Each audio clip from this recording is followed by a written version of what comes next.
Мы сегодня принимаем в институте многих гостей. Среди них эксперт международного семинара «Родной язык в образовательном пространстве в условиях двуязычия.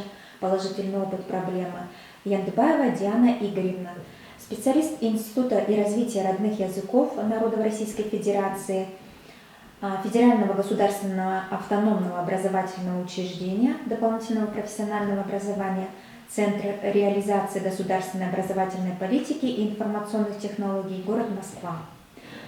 Диана Игоревна, мы бы хотели услышать, с чем вы приехали, немножко о содержании вашего выступления и с чем вы хотели бы поделиться с нашей аудиторией. Институт провел мониторинг о состоянии и развитии языков народов Российской Федерации. Мы хотели бы сегодня представить информацию о коми-языке, в каких субъектах он изучается, как он изучается, какое состояние изучения языков в субъектах Российской Федерации.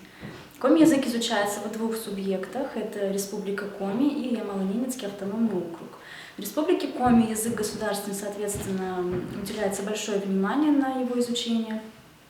В Ямало-Ненецком автономном округе язык изучается только в местах компактного проживания коми народа.